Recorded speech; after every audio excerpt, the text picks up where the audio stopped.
Hey everybody, welcome to the Chasing Freedom podcast with Noah and Jeff. In this show, we're going to dive deep into flips, wholesales, holding rentals, and creatively structuring deals, so that we can show you how you can achieve that lifestyle of freedom that you desire.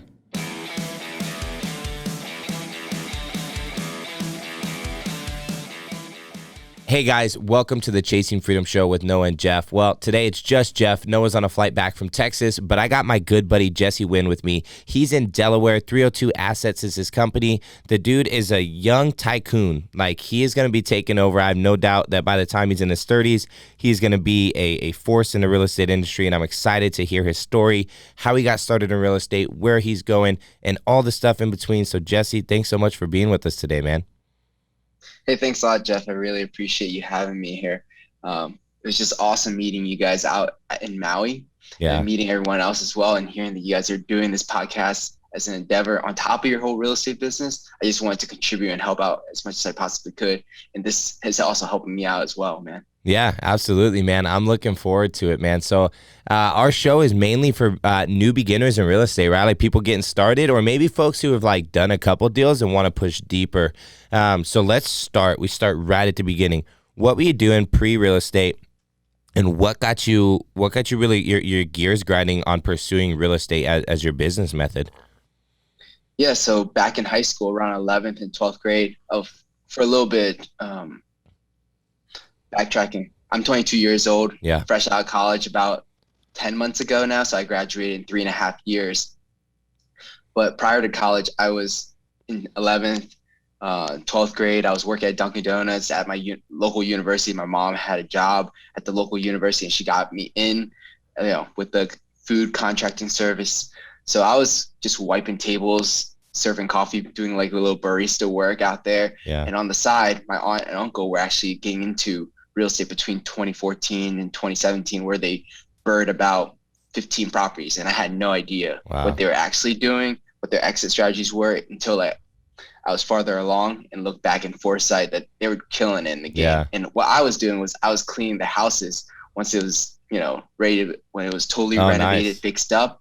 They would pay me like $250 to clean like a 2,000 plus square foot house. And these were some really nice remodels, like full guts, like hardwood floors. And it was just a lot of cleaning, and a young kid just would do anything for money. A young hungry kid. I was cutting grass as well. I was cutting grass for about 10 lawns, $30 a lawn, and I was just so exhausted, walking about 15,000 to 20,000 steps a day. Whenever I had those days every other week, and that was pretty much my whole gig. I was working at the grocery store, cleaning houses, and I was cutting grass. And during high school, I also ran cross country and track, so that kind of fed into my competitive spirit. Yeah, for sure.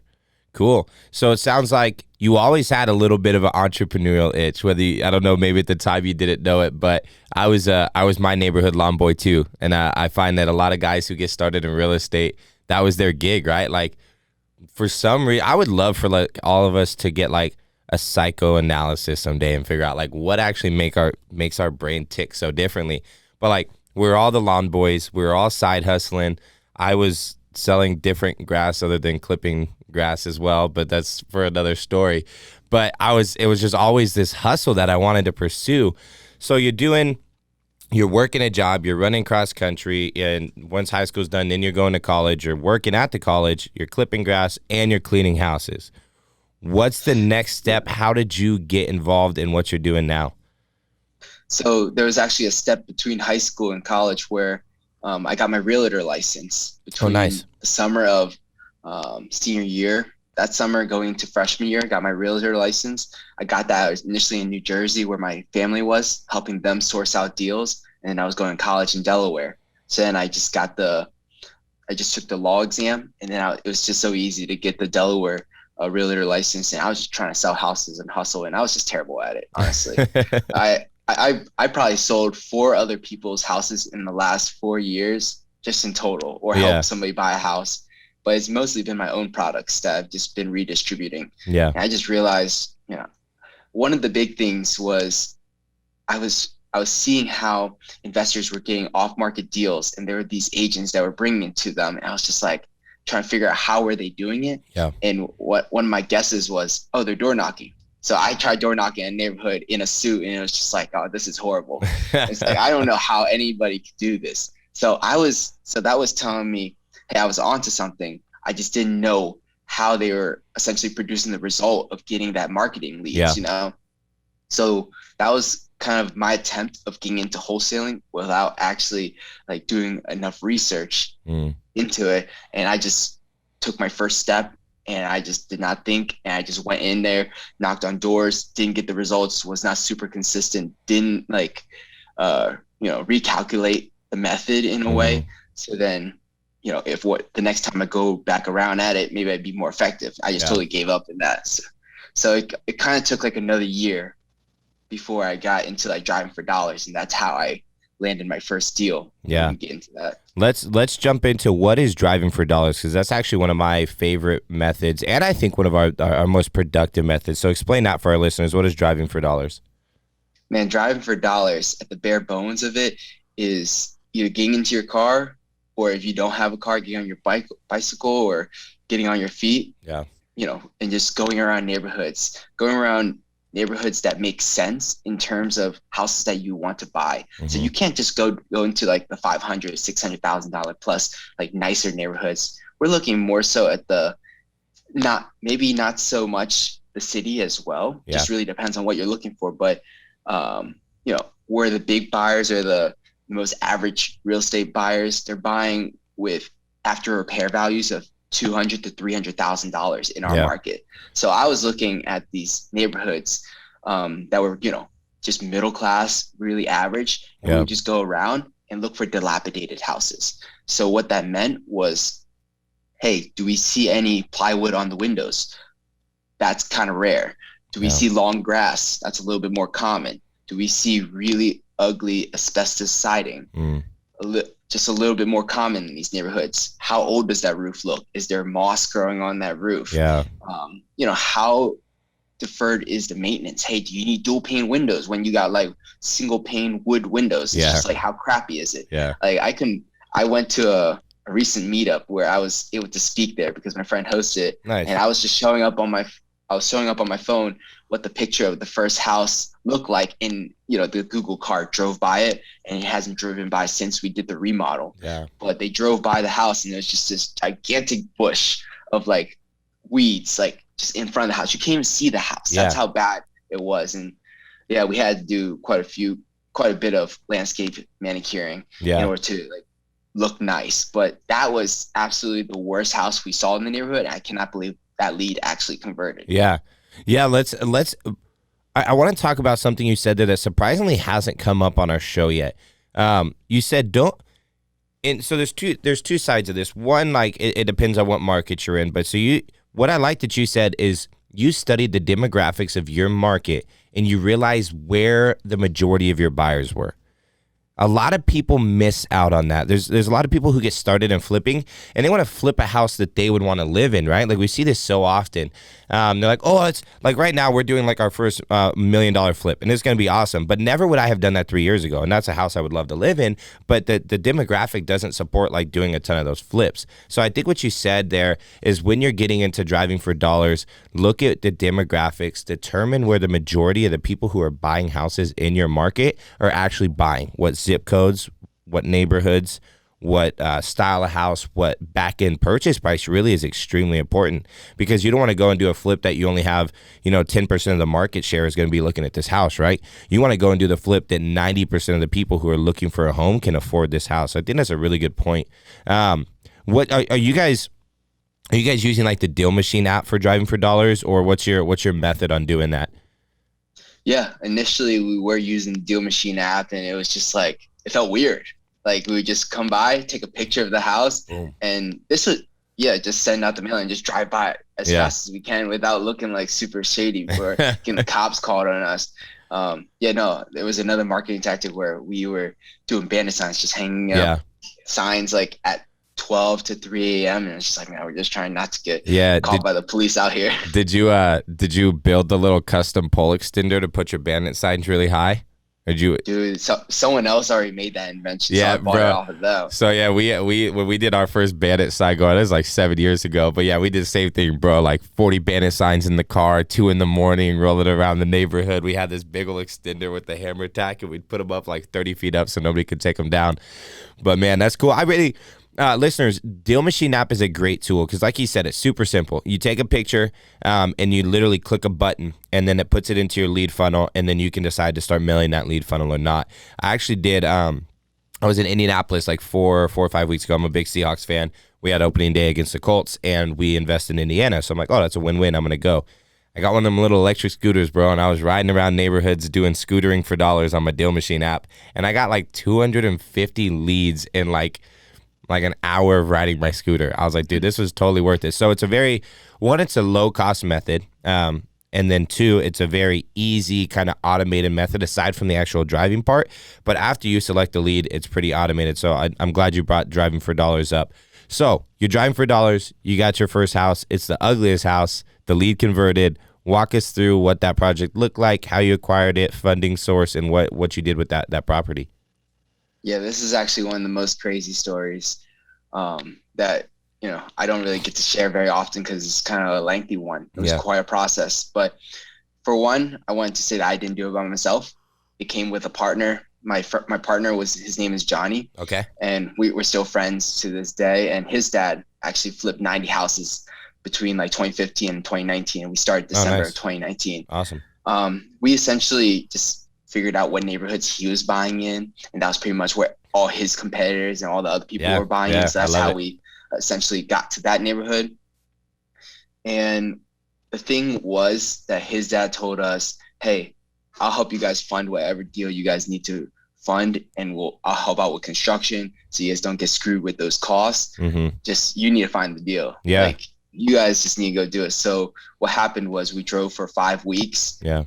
One day every single week, invested about 2 hours, and it was just a consistency in that. Yep. And so we probably mailed out about 400. Okay. Probably 400 mailers, and probably spent about $400-$500 just in total to get this lead. So by spending $500, we got really lucky. Got this lead, came in there, and the lady was essentially washing dishes out of the bathtub because the plumbing was so bad and busted that you would need to jack up. This house was on a slab. Mm-hmm. So that means, it's a rancher. Yeah. And you need to redo the piping from the slab. And we didn't have any idea how deep it went or how far out to the sewer it went. So they were telling us, Horizon, which is like the really big plumbing company. Yeah. They were quoting them for like $20,000, and we're just like, okay, well, we'll write that down in our rehab numbers. Well, we estimated this rehab so poorly, like $100,000 for this rehab, and we were just like, we don't know any better. If Johnny's dad came in here and estimate, he was just like 50, 60 max, and he didn't tell us this, so we were just like 100. House sells for probably 230, and then so we offered 65, and then the lady was like, "Are you serious? You guys gonna give us 65?" I was like, "Oh, no, hey, let's wait for you." Yeah, they got really. Yeah, we're getting there. I was just like, "Hey, let's set up something with you and your husband and me and my partner, so we come back in a couple of days." And we're just like, "Oh man." When Johnny and I got back into our cars that day and got 65, we were just like, oh my gosh, we're going to make some money. Yeah. And I was like, yo, this is exciting. That whole moment of landing your first verbal negotiation in a deal is just so exhilarating. Yeah. And we were just like, oh my gosh, like kids again. But then, we go back and have this meeting with her and her husband, just like, hey, I know we said 65, but we ran back and did our numbers and we could do 58.5. I don't know if this is 58,500. I'm not sure if this will work out for you. And little did we know, they had another offer on the table, but it was low 50s for all closing costs. Yeah. And we were offering 58.5, where we only pay our closing costs and they pay theirs, but it's basically almost the same. Yeah. But they liked how we spent the time to work with them. Yeah. And they were trying to move to Indiana, just to watch out or just watch over their grandkids. They have 8 kids and they had a bunch of grandkids coming on the way. and they just want to spend time with their family. So one of the big lessons is that we had to prioritize and learn what the seller wanted in order for us to get what we wanted. We had to prioritize their needs and their interests before we looked after our own, so we were providing a real service rather than just people look at this deal and it's like, oh, you guys stole their house. I'm just like, well, we did a lot more. We found their apartment. Yeah. We figured out like where they could buy a truck, you know, and so that they can move all their stuff. Yeah. We basically, you know, helped out with the logistics in moving to Indiana, as well as cleaning out their house and letting them leave wherever they want. Yeah. And at the end of the day, they didn't have that much cash in order to call like maintenance people or call contractors. Yeah. And they didn't have that experience. Yeah. You know, oftentimes it's not just the purchase price that matters, right? Like it in traditional real estate, everyone's like, oh no, you got to pay what they're asking you. You got to give them a bunch of money. It's not always the purchase price. You guys were able to offer a service by providing a moving, by helping with Indiana. Like that's stuff that other people aren't willing to do, and that comes with a price tag associated with it. So say that house is worth 70, but the services that you guys are offering is 12.5. Well, then now you get back to your 58.5 number, and that's a fair price because of the services that you added on top of that price. So I think that's a key, is understanding that purchase price isn't always everything, right? Like there's other things that you can do to close that deal. So I think that was really smart of you guys. Also, one thing I wanted to circle back on that you said in the beginning of this particular project that I think is huge is we often get people who will be like, hey, I know my house is a fixer, and here's what I want to sell it for. And yeah, here's this plumbing. Ours is called Meridian Plumbing. They're like the big plumbing service. Here's this plumbing estimate for 20 grand. And here's this roof estimate for 12 grand. Well, as a flipper, we got way better rates than that. We're using our plumbing that we use all the time in our roofer. But I dang sure am now calculating, like you said, that's the number that goes into my rehab budget now, because that's the number that's real to them, because that's the option that they have. They don't have my relationships to get a lower cost. So now I get to go and utilize 25 grand off of, you know, hey, I know you think your house is worth 2, but it actually is going to need 80K in renovation. Well, I can get it done for 45, but their cost is 80. So that's what's relevant. So I like that you said that in the beginning of the story. I just wanted to highlight that. But all right, so you negotiated, you got the deal. Walk us through what happens next. Well, we had like 3 months to get the financing because they weren't ready to sell until like January. And this was like September. So it's just like, we look back at it now and it's like, how did they have 8 kids and none of them were like a huge objection? So I go to these sales trainings nowadays, and they're just like, overcome every possible objection, create objections for yourself and overcome them. And I was like, we didn't do that. We got really lucky. So that's one of the things that didn't happen that we're really blessed about. But another thing was I was trying to find a private lender before I knew I didn't want to pay hard money. I was just like, oh, you're talking 14%, 3 or 4 points. I was like, I'm not doing that. So I would go find somebody. It was like my boss at work who had like a big IRA. Yeah. And they've never invested in real estate. So this is my mistake. So I asked somebody who did not invest in real estate before, hey, will you like lend $60,000 to do this project, essentially? And, you know, we had a verbal for basically 2 months, and then 2.5 months. And then the week before closing, which was very vividly like the first week of December. It was like the last week of November. They got cold feet, and it's like, hey, I can't fund the deal. My financial going to do this. They're not going to let me do this. So that's what, Jesse, let's push back about 30 seconds. I lost the audio on you. You saying that they backed out at the very end and just said their financial partner wasn't wanting to go through with it? Yeah, no. So generally these people who have like big IRAs or have accounts, they'll have a financial advisor who is also managing their money. And the thing is, these people want to keep the money in the fund so they can make their commissions. And that's what I've been learning over time. And it sucks because like these are smart people, but they trust people who have like this title or the certification, which is great and all, but like they're not analyzing the full picture for their own personal benefits. 100%. Yeah. So their financial person basically said, hey, don't do this. This is not in your best interest. So they backed out, and I basically had 7 days to figure out where I was going to get the money. Yeah. And I was like working a job at the same time, and I was like calling 20 people that I thought who may have the money. And it turns out everybody that I thought had the money did not have any money. The craziest thing. And then like, I'll call my dad's second and third cousin or something like that. Cause the thing is my parents had a little bit of money after like cashing out of a flip at the moment, but my dad really wanted me to do it on my own. He was just like, Jesse, I want you to figure it out, because, you know, if I just provide for you this entire time and I open up the doors for you, it's just like, do you really understand what it takes? Yeah, I like that perspective. This is a guy who, you know, he learned how to do all his own contracting work, and now he's like basically my project manager, running crews, like doing really, really nice work. But he's not the business guy, you know, but he knows how to not be taken advantage of, and he knows how to work hard and hustle. So that was the principle in it.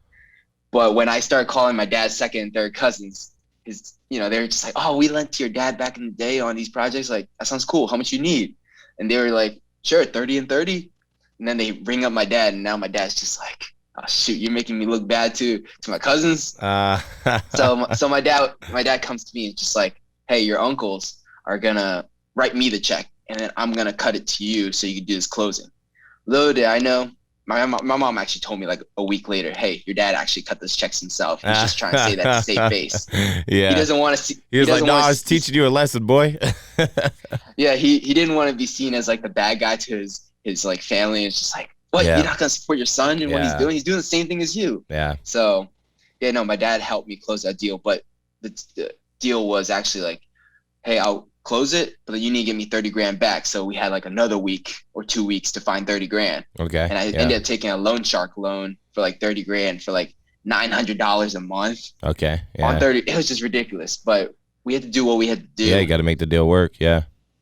Yeah. And then that was also part of, my testimony of how I shared with people over the Maui page. Hey, I raised 25, 30 grand across like 6 college students who gave me $5 grand a piece. Yeah. And that's how we pieced together half of the rehab. Mm-hmm. And when we were 90% done, I brought in somebody who lent me the last 25, on a 10% note. And they were actually a private lender. Nice. So I did all private financing for the rehab. So 55,000 altogether across 7 different people at 10%. And that was essentially how, we did that first deal and financed it. You had the little mini syndication going on. It was the most whack thing of all time. Probably extremely illegal. I don't know. I really don't know. The people who lent me $5 grand, they had notes, unsecured promissory notes.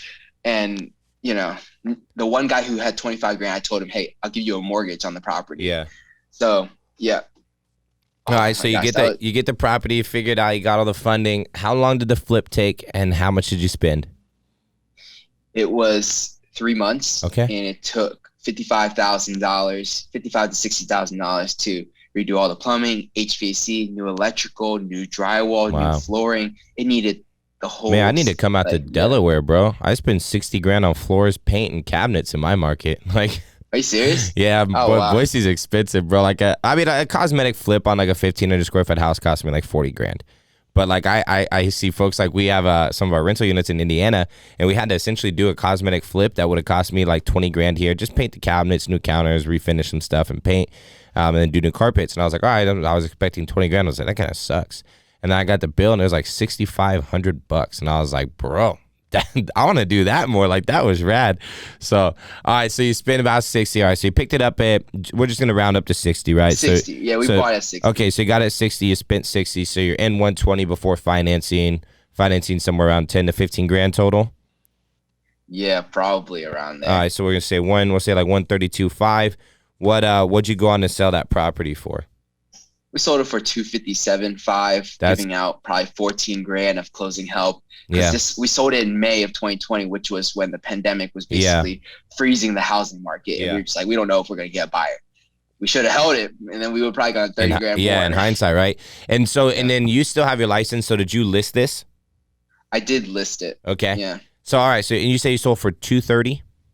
Or 250? 257.5. And then dropped 14. Man, you guys made a killing on that project. We made 6 figures on the project. That's freaking awesome. The big thing was that we used like my friend, his dad's resources. My friend project managed everything. I just basically was the visionary, bringing in the money, selling the vision to other people. Basically what I'm doing today. But my friend helped alleviate a huge load. He never signed a piece of paperwork. It was crazy. I was like, this guy really trusted me with his life, essentially. Yeah. Just like, So you make 6 figures on the first flip. That's probably one of the most impressive first flip stories I've heard. Normally, like my story, like I made literally like the market bailed me out and I made $5,000. Like that's how I got started. So all right, you make $100K plus somewhere around there. What's next? How do you redeploy that money? What do you do? Because now you're like, I can do this. Right? Like before, like you're a pretty confident guy. I'm sure you're like, hey, this is going to go well, but there's probably some seed of doubt, right? Or some limiting belief or some ceiling that you put on yourself. Like, am I really the guy that's going to go flip houses and make money? Well, then you go and freaking crank out $100,000 flip on your first one. You're like, damn right, I'm that guy. So what did you go and do after that? Like where are you at now and how'd you get rolling? So I took that money and I invested into education. So Smart. I bought Steve Trang's like private money course with Nice. Day. I've also bought some AdWord nerds. These are some guys that I paid money to so that they can help me with my what was it? Not SEO, it's PPC. They were helping me out nice. with PPC. Yeah. I invested in some VAs to help me build out a website, Nice. so DelawareHomebuyers.com. Oh, very cool. And then I invested in some VAs to do some cold calling for me, and I started learning about the whole wholesaling business legitimately. Because I was just like, I need to scale this out. I can't just have one marketing channel. Yeah. I can't just be driving for dollars. So as soon as I got the money, I was just blowing it kind of in a sense on education. And I learned that some things work for me and some things don't work for me. But I just needed to get out there and learn it for myself. But the cold calling like brought in another 10 to 15 deals. Really? And, were those wholesale deals or you flipped those? No, they were buy and hold deals. Oh, nice. Very cool. I've actually never wholesaled a deal. Okay. But like every single deal that I was able to take down was essentially wholesalable. Yeah. Probably for $10,000 to $15,000 fee. Killer.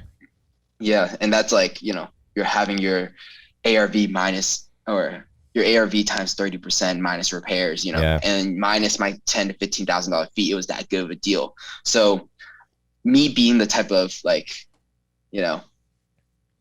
so it's like, I can't really afford this deal. It's like, no, I asked myself, how am I going to afford this deal? I always ask myself that. That's good. That's kind of the reason why I didn't wholesale the 6-figure deal when we could have made a $60,000, $70,000 fee. I didn't know what wholesaling was. Yeah. I didn't really understand it. I just was like, well, I already know flips, so I'm just going to try to take it down. So I take these deals down, and I came across a seller that did a seller finance note for like three houses that they owned, and it was like 20% down and 80% interest only for 5 years. Oh, that's killer. So it was killer. So for 3 houses, I'm paying $500 a month, and the cash flow in that is about $2,800. That's rad. What'd you do for the 20%? Did you just use that from the $100K that you had made, or did you raise that elsewhere, or partnerships, or? I raised $25,000 out of private money, and I used my own money. Okay. So I'm still paying that lender $25,000. It was a doctor. It was a doctor friend of mine. Yeah. He's just like, $25,000. He didn't even like take a mortgage on it. He was just like, just give me a promissory note. Yeah. So I just pay him $208.33. That's 10%. Yeah. Yeah. I pay him that every single month. Goes on clockwork, and I make the cash flow in the house. And I'm currently renovating them so I can bump rents up. Yeah. Once you well, yeah, I was going to say, are you going to do the Burr method and cash out refi? But I guess there's really no point while you're in that 5-year period because you got such a favorable owner carry, right? Yeah. Plus, these are some smart investors. They were in the business for 30 years, and they were just like, hey, if you cash out, prepayments, you pay us, prepayment penalties, like, less honestly, with the 5-year owner carry, though, like, there's no point, right? You just take that 5-year owner carry, interest only, it sucks. You're not really paying down the principal, whatever. You're getting good cash flow that then allows you to do different stuff in life and be a little more aggressive, and then you do the cash out refi at that 5-year term. So that's not. I'm actually looking at a small bank, and they actually did, when they were running me through for a home equity line against these products, they actually didn't see the mortgage from the sellers. So what happened was they think I own it free and clear. They're about to give me like $100,000 line of credit. So after I filed my taxes for this year, and then filed my taxes for 2020 or 2021, like in January, I'm gonna go qualify for a bunch of different lines of credits. And, try to push my business forward with that money. Okay, solid, man. All right, so let's catch up. So you did first flip, made 6 figures, and then you got 10 to 15 buy and holds, and did you keep all of those? Yeah, right now, today I'm at 15 buy and holds with a combination of seller finance, subject to financing. I've used bank finance. I'm living in a fourplex right now, so I'm house hacking. What's your total cash flow, like net cash flow that you take from those 15 units altogether each month? It's about $4,000 to $4,500. Man, yeah. That is killer. So you're 22 years old. You got $4,200 a month in cash flow, and you're still doing flips, right? I'm still doing flips. I'm looking to scale down, and then I thought that, I renovate these houses from the ground up, essentially tearing out drywall, redoing plumbing systems. And I just felt so bad selling them. So now I'm looking into doing Airbnb where if I make them, I can kind of customize them from the very beginning to like my taste or whatever's the most trendy taste. Yeah. And then I can essentially lease them out, and 1 year of revenue is essentially the profit of one flip. Plus I get depreciation and appreciation. Yeah. So that's let's hit on that real quick, because that's actually our strategy. So we're on track to do about 40 flips this year. And about 3 months ago, we finally got a CPA who knows real estate and understands what he's doing. And he was like, hey, you guys are idiots. You made way too much money this year, and you're going to pay way too much money in taxes. So you need to start holding stuff so that you can depreciate those assets. Well, doing BRRRRs in our market doesn't really make sense if you're just going to have it be a traditional rental. Because you're talking about like, so here's an example of one that we're in the refi process right now. The house value is $535. I'm in it at like $440. So at a 80% loan to value, I'll pretty much cash out. I might leave a little bit in the deal. I might make a little bit depending on where we come in on appraisal. But that asset that I will have a $450,000 note on, it will only rent out for $1,900 a month on traditional rental. So it doesn't work. Like it literally doesn't even cover the debt service coverage ratio. Like I cannot get approved for that commercial loan product, right? So what we have to do is convert everything to Airbnbs, because that same property on Airbnb will fetch me $6,000 a month. So now it makes sense. So let's talk about that. What's the benefit to holding these assets for you? Explain what depreciation kind of looks like in your world, and then why Airbnb rather than traditional rentals in your market. Yeah, I really like how the Airbnb market is essentially up and coming. Yeah. It's growing. Right now, the largest Airbnb market right now in the United States is the Smoky Mountains, and they're about getting 12,000 visitors year after year, even through COVID. So with 3,000 Airbnbs and 12 million visitors, we see a big shortage, and that's the biggest market. So let's say we're looking at smaller, nicer vacation spots that have year round, like skiing, hiking, fall foliage, have all these different amenities, or even water parks. Yeah. We're currently in one in Pennsylvania right now called the Poconos. Wow. It's a 2-hour market away from me and my partner. Yeah. And we're able to go in there, and then we create these 50-50 partnerships with financial partners, investors, just basically my friends and family. Yeah. And they'll basically get the deal, get the loan, or we get the deal. They bring in the loan, they put in the 10%, they give me the money to furnish it and to close the deal and pay all these other miscellaneous expenses. And I have no risk to assume except the opportunity cost. Yeah. So they get 50-50 for doing nothing except putting up the money and qualifying for the loan, and we operate it. So I'm creating a whole business right now based off of acquisitions and operations of Airbnbs. And then we're going to scale this around the nation. So we're starting in the Poconos, and we're first going off market. And as we learn more about it, we can buy stuff on market because we know our numbers. Yeah. And we could buy houses just based off of comparables, because some people will try to sell their houses for like NOI or like commercial properties, but they're not going to get that number because it has to compare to your neighboring property. Yeah. But so we know something that some other people don't know. So we're willing to pay full price asking, knowing that, hey, we're putting less money down anyways, like 10% down. Like your cash on cash is going to be astronomical. Yeah. So when we're taking those factors into account and running our numbers, we're creating cash on cash returns of 40 to 60 to 110%, plus sometimes. It's just ridiculous. Yeah. We split that 50-50, and basically our company creates an infinite return on our investment. Yeah, that's killer. So you guys are really like, you're kind of reinventing like it's kind of like this hybrid, right? Like you're managing it, but you're not just collecting. So what we do in our market is we have a management company we use. We make 80% and they make 20%. But that's because I found the deal, I rehabbed it, I BRRRRed it, I did all that.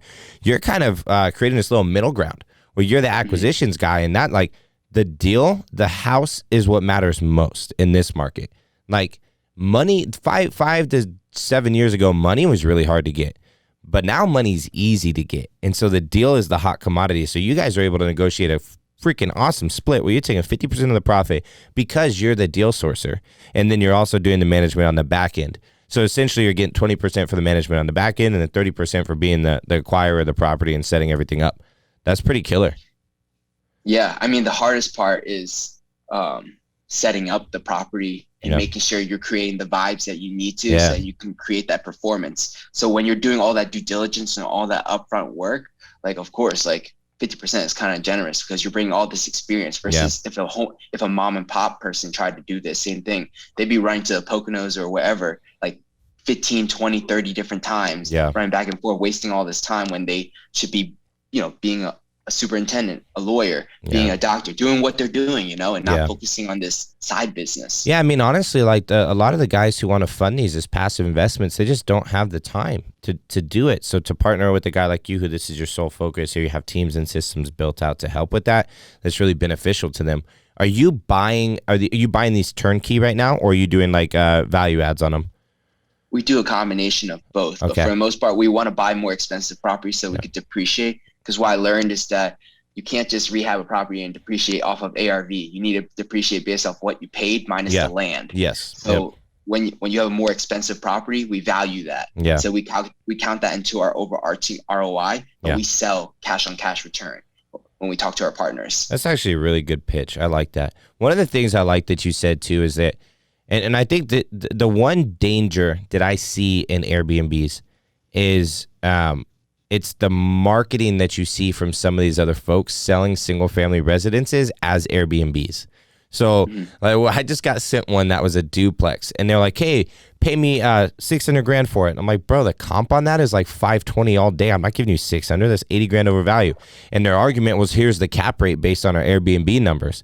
I'm like, "No, I'm not buying a business right now. I am buying a single family asset, or a 4 and under. I consider single family, even if it's a duplex. So I'm buying a single family asset." And it needs to comp out, just like you said, it has to comp out with the surrounding comps, with the surrounding houses. You don't get to create a cap rate based on the Airbnb. So that's the one danger that I see for new investors getting into the Airbnb arena, is that they get pitched a higher price than what the comps support based on the Airbnb number. And while sure, that might be okay in the short term if the Airbnb runs like it's supposed to, but what happens if that neighborhood or that HOA or that jurisdiction decides to put regulations on Airbnbs? Well, now you just bought a project or a product that only makes sense as an Airbnb business.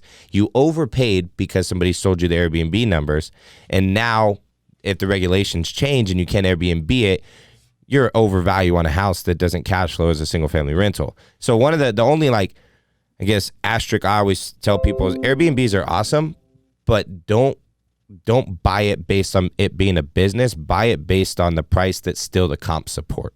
And it sounds like that's what you're saying as well. Don't look at the NOI. Don't look at the cap rate. Look at what the comps support for it. And then get your upside. You can still think about your upside, but don't go paying like a business number for a single family house. Yeah, one of the big things is that though we're showing like 60% plus on cash returns, we always disclose it to our partners and say, hey, in the worst case scenario, if we have to sell this for break even or even at a small loss, think of this as like your overarching investment, like internal rate of return. What did you get overall in terms of return versus what you put in? So maybe your internal rate of return could be less in the worst case scenario, that we have to pay realtors to pay this house or like sell this house for us.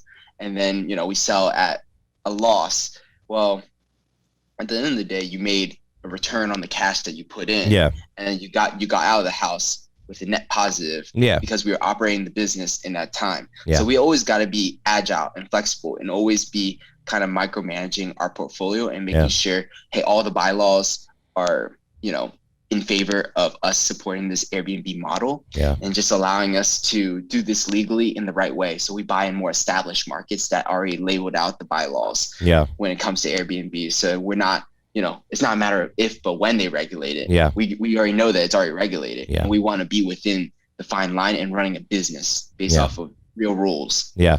I like that, man. I think that's smart. Real quick before I let you go, I want to kind of touch base on what what kind of systems are you having to build? Because going national is not easy, right? Like running 10 Airbnbs in your local market, like that's not that difficult. There's some self-management guys that do that. But what kind of stuff are you putting in place? What type of team are you building to allow you to be confident in saying, I'm going to take this national and make this a product available to a ton of partners? So I have a guy currently, his name is Carlos, he's my partner. Okay. And he has a day job, and he's waking up at 6 a.m. to analyze properties. He's also my internal sales guy, helping me out with that. Yeah. Because I kind of lost the hunger to make phone calls. Like I just hated it so much. I feel you on that one. So he's taking the leads and trying to make something with it, analyze it. I have my 2 VAs in the Philippines generating. So mostly everything has been cold call and polling lists. And I have my fiance helping me set up Airbnbs, shop everything. Mm-hmm. I have a community on Facebook. It's off this guy named Rob Built. He's really known for doing really creative Airbnbs. Yeah, he's got some cool stuff. Yeah, so I'm part of his program, and we have a really great community on there. So I have like checklists and everything, so we can set up. So then I have my financing partners. We could buy Airbnb in each market, each state, essentially with that second home loan. And when it comes to management, I try to automate as much as I possibly can. Yeah. So I'll have like an auto message to the guests with hospitable. Yeah. And then I'll also have electronic key locks. Yeah. So we don't have to mess with lock boxes. So I recommend Schlag, which is like a $200 lock, which is ridiculous, but you get notifications if you want them. Yeah. I also have cameras like on site, and then I also have like smoke detectors that detect decibels. So then, you don't have crazy parties at your house. Just trying to check off all my my dots and cross off my T's, so I can make my business as efficient as possible and being within the lines and not getting so many complaints in the neighborhood. Eventually I want to hire an executive assistant, so then they can do all the monitoring for me, or guest interactions, because right now my fiance is helping out with guest interactions, and I'm just raising the money and building the relationships so I could, scale the business. Yeah, for sure. What are you doing as far as setting up maintenance and cleaning contacts in those other markets? Is it just, hey, call, get a list of people, sell them on the vision, or what are you doing for that? Because that's the one big, and maybe it's not a concern, but that's the one thing that I want people to miss, right? Is like, if a toilet plugs, you got to have somebody that goes and runs that and gets that fixed for your tenant, right? So going national, what are you doing to get ahead of those types of things?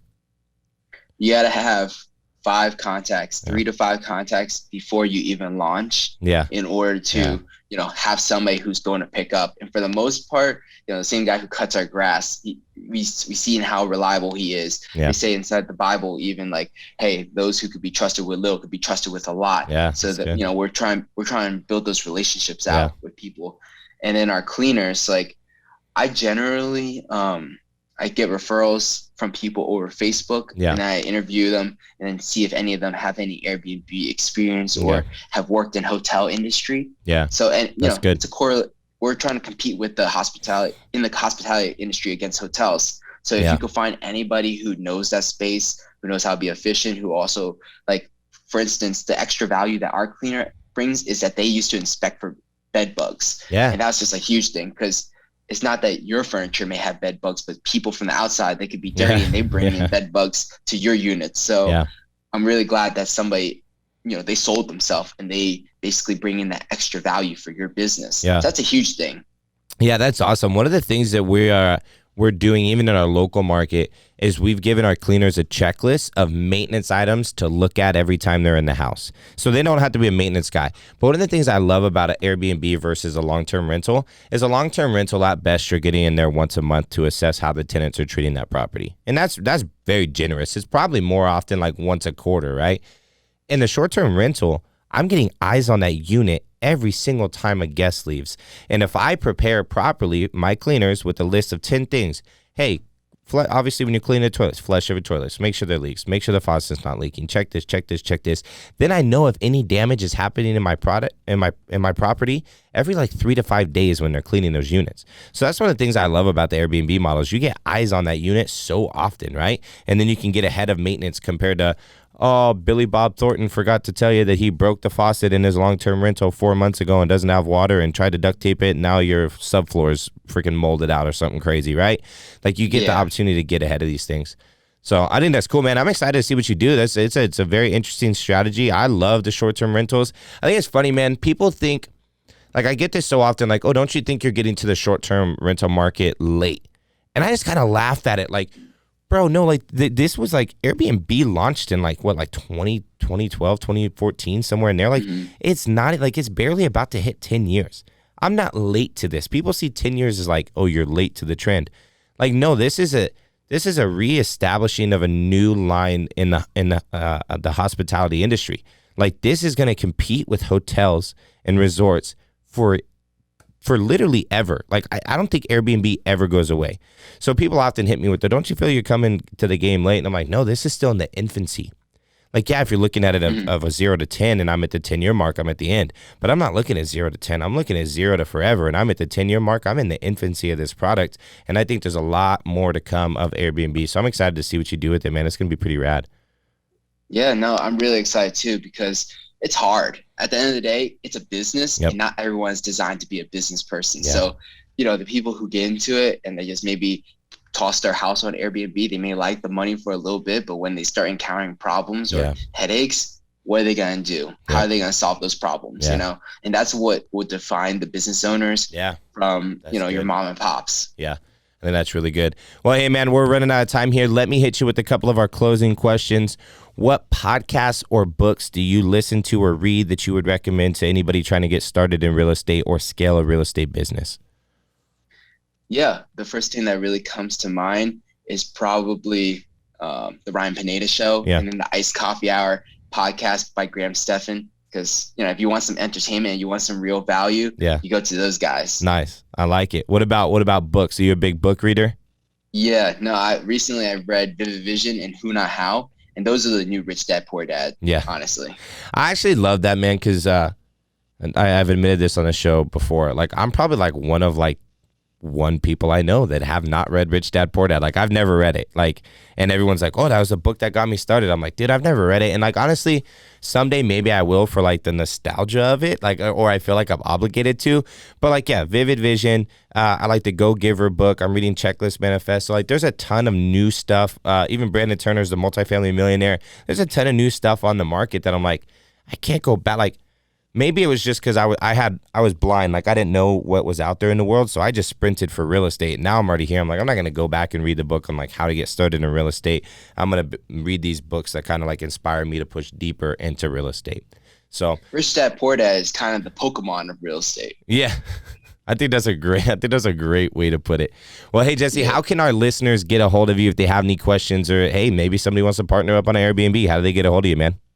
Yeah, definitely hit me back up on Facebook at Jesse Nguyen, or on Instagram at Jesse M. Nguyen. My last name is spelled Nguyen. Awesome. And my name is Jesse without an I, Jesse. There you go. So I appreciate it. Yeah. Thanks a lot, Jeff. We'll have those in the show notes as well for anybody who wants to hit Jesse up. He's got some super cool stuff going on. You can tell, like, this guy's 22, guys. Don't forget that. Like, I don't know if he's a fan of people calling him 22, but the guy is financially free at 22 and has huge stuff coming ahead. So, Jesse, thanks so much for being on the show, man. I'm super excited to see what comes of this. All right. Thanks a lot, Jeff. I really appreciate being here. Appreciate you, brother. All right, guys. Thanks for tuning in to this week's episode of the Chasing Freedom podcast with Noah and Jeff. Please subscribe to our YouTube channel in the show notes below. And if you ever want to get a hold of us, feel free to do it via our Instagrams. You can also follow us for our funny content on TikTok.